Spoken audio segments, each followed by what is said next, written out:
I Am Legend 2 will continue the story based on the first movie's alternate ending, which means US Army virologist Robert Neville is still alive. Welcome to ScreenRant's big plot theory for I Am Legend 2. Warning, everything you'll see and hear from this point on is pure speculation.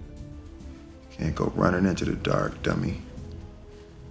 As the sequel will pick up where the alternate ending left off, Dr. Robert Neville will be racked with guilt. Before arriving in the Vermont settlement with Anna and Ethan, Dr. Neville had spent the last several years experimenting on countless Darkseekers, and this will cause him to fully abandon his research for a cure. It's revealed that when they first arrived at the survivors' camp, Neville had told Anna and Ethan to keep his research a secret. By doing this, Neville hopes to keep others in their adaptive settlement from doing what he did, torturing Darkseekers in hopes of finding a cure. So in Vermont, Neville attempts to leave everything behind and start fresh. Decades later, Neville has become known as the go-to doctor in the Vermont settlement, and while he is respected for his value to the community, Neville has slowly withdrawn from the world, burying himself in the work of keeping the survivors healthy. He is able to do this because, unlike in New York, there are very few Darkseekers to worry about in Vermont.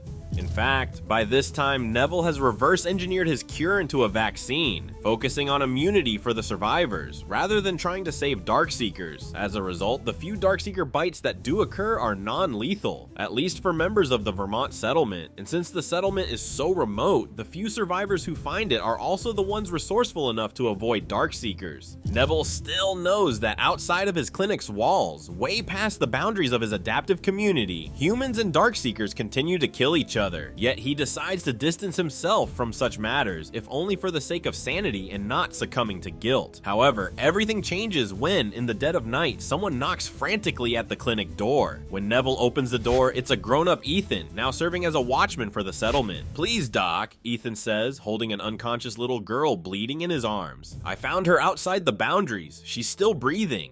Neville examines the girl's wounds to confirm the horrible truth. She was bitten by a Darkseeker, and since she's not from here, she will turn into a feral vampire in less than 24 hours. Ethan gathers that she must have escaped whatever or whoever killed her family. "Why did you bring her here, Ethan?" asks Neville, and Ethan replies, "Doc, there must be something we can do for her. She doesn't deserve to die like this." Before he can reply, Neville notices the girl wearing a butterfly-shaped pendant. Immediately, he then experiences flashbacks to memories he thought were forgotten. The doomed girl reminds him not just of his daughter, but the female Darkseeker he trapped in the first movie.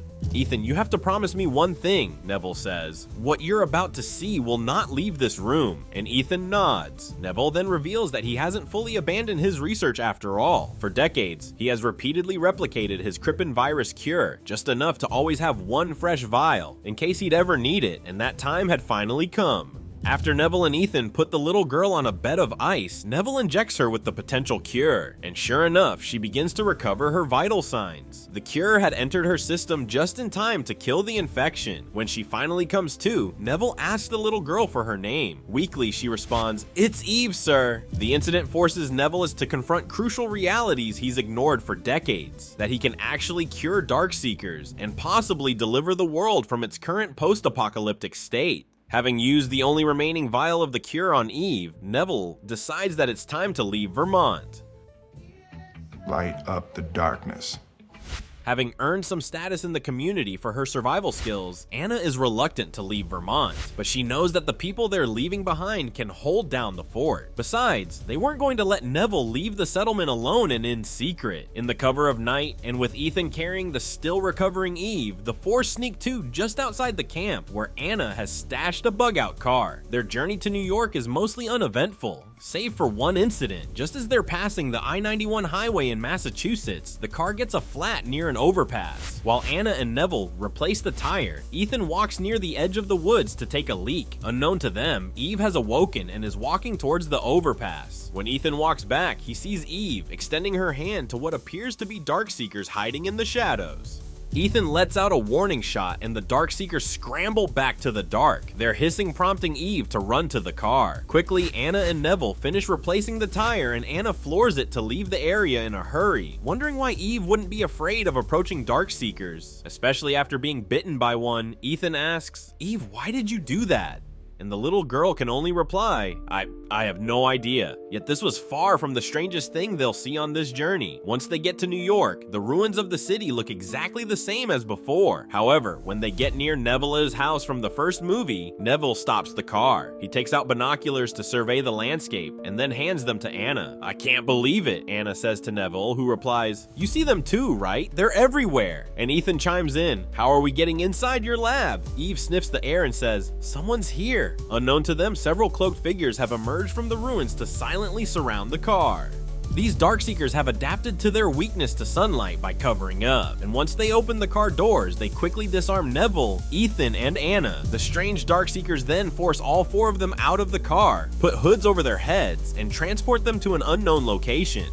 And when their hoods are taken off, Neville, Ethan, Anna, and Eve find themselves jailed inside what used to be a police station. Before they can plan a way to escape, they notice that they're surrounded by Darkseekers outside the cells. Looking at the prisoners, the Seekers whisper among themselves. An eerie hissing envelops the room and unnerves everyone but Eve. Suddenly, a cloaked Darkseeker enters the room and the whispers deaden. And when she lowers her hood, Neville is surprised to see that it's the female Darkseeker, the last one he had experimented on in the first movie. The Darkseeker opens its mouth and makes indiscernible sounds until finally it says, I know you, Neville. I am Ruth. Every single person that you or I has ever known is dead! Ruth, Neville says, where is your mate? The one who rescued you from me. A look of pain runs across Ruth's face. Dead. Soon you will be too, Anna interrupts. You can't just kill us. We're here to help you. And Ruth replies, I know, not you, only Neville. Ruth explains that the Darkseekers want Neville dead. To them, he is a monster who has terrorized their kind. And while they didn't seek him out, Neville's return to New York spits on the graves of those he tortured and killed. But to me, Ruth tells Neville, you gave me back life. Ruth grasps Neville's forearm from across the steel bars. I must keep the peace. You understand? Ruth says to Neville, who replies, of course, I am very happy to see you doing well. I just need 2 things. Neville puts his hand on Eve's shoulder. This one, she's like you. Take care of her. And then Neville looks at Anna and Ethan, and they need to get inside my house. Ruth kneels to examine Eve and then nods to Neville. What do we do? Anna asks to Neville. It's up to you, Neville replies. You have everything you need in my lab to make the cure, if you can call it that. In the end, Neville is publicly executed in Times Square, and the Darkseekers celebrate finally getting justice. Meanwhile, with Ruth's help, Ethan and Anna create more of the cure to make more Darkseekers like Ruth. And the Darkseekers of New York slowly develop their own culture, led by evolving Seekers injected with Neville's cure. Eventually, Ethan and Anna begin the journey back to Vermont with vials of the cure, and Eve decides to stay in New York with Ruth. So what do you think? Tell us your own I Am Legend 2 theories in the comments, and keep watching ScreenRant.